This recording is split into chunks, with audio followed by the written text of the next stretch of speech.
magandang araw sa inyong lahat mga palangga. Welcome back to my channel, The MJ's Vlog. Thank you so much mga team abroad, team Pilipinas, team seniors, team bahay. Magandang araw sa inyong lahat. Hello, hello, hello sa inyong lahat. So, ang ating pong pag-usapan si Alden Richards ngayon. Alam nyo naman na nandoon siya nagse-celebrate sa kanyang 34th birthday niya sa US kasama ang kanyang family. Siyempre sila daddy, mga kapatid niya. At siyempre sarili niyang family. Mayroon na siyang sariling family. So, hindi na natin yun maitago or sa kanila tago. Pero sa atin, hindi natin yung maitago dahil alam natin ang mga katotohanan eh. Diba? Simulat sa pool. So, mayroon na siyang sariling family.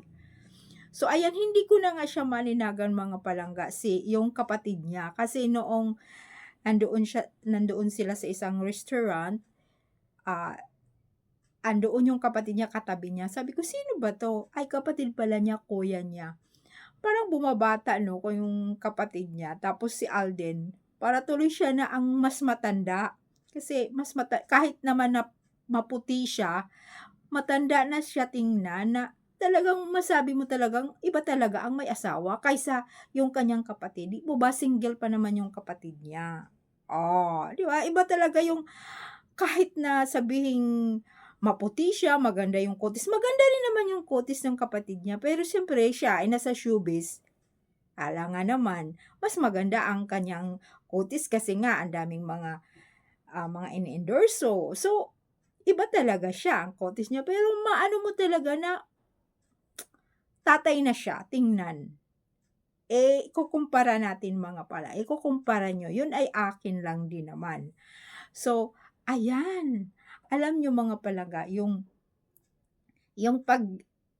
pag-ikot ng kamera, kung mapanood mo yung isang video na yun, yung akala ko nga iikot talaga sa likod kung sinong mga kasama. Sa bagay nga, na, kontrolado rin naman nila yun kung ano lang ang ipapalabas nila, ano lang ang ipopost nila. 'Di ba? Alam din naman nila yung mga limits kung saan lang hanggang doon lang nila i-share.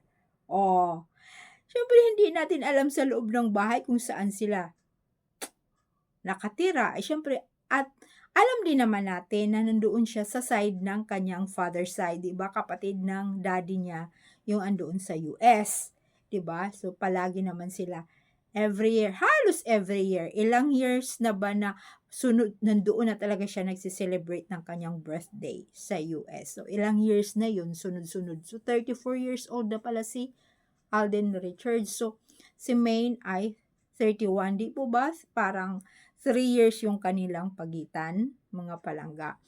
So, ayan. Happy naman si Tisoy. Siyempre, makikita mo naman sa kanyang aura ng kanyang mukha na happy naman siya. Sabi, kasama niya yung sarili niyang family. Hindi yan magkakahiwalay. Kaso lang, yung siyempre nga, kung may magandang pangyayari dito sa side ni Tisoy, ito naman, mayroon ding sa kabila, di ba? Ganon yan eh. Alam na nila yun kasi kung ano nga ang mangyayari sa susunod, alam na rin sa kabila na sa side ni Mingay na talagang nakaready na yan sila ng mga AI, ng mga kauna-unahang mga pictures ilalabas nila, gawin nilang bago, kunyari bago yun pero wala, puro lang yun luma at wala, showbiz nga lang din yun mga palangga. Ang dami talaga hanggang ngayon nagtatanong bakit kaya hindi pa nila aminin ni Maine at saka ni Alden. So, mayroon akong napanood na video mga palangga. Siyempre, ikukumpara din natin no, sa ibang mga celebrities, couple na may umamin, may hindi umaamin, tapos kailan lang sila umamin na naging sila, tapos may mga anak na pala. Ito mga palangga, i-share ko sa iyo. Kakapanood ko lang na video na Coco Martin at Julia Montes. So, friend daw yung tao na yun ni na Coco at saka ni Julia. So sabi nga niya, pero mo na itago daw nila 11 years bago nila inamin sa publiko. 11 years mga palangga, alalahanin natin. So, ayan Ayan na nga kung ikumpara natin sa kanila din ni Maine at saka ni Alden. So, ang sagot naman nung lalaki, bakit nagawa daw nila ni Coco Martin at saka ni Julia Montes na itinago yung relasyon. Tapos may anak na sila, tapos kinasal sila, gano'n. Sabi nga nung ano na yun, lalaki na yun, yung friend nila na, siyempre gusto daw yun ni Coco pribado. So, ayaw niyang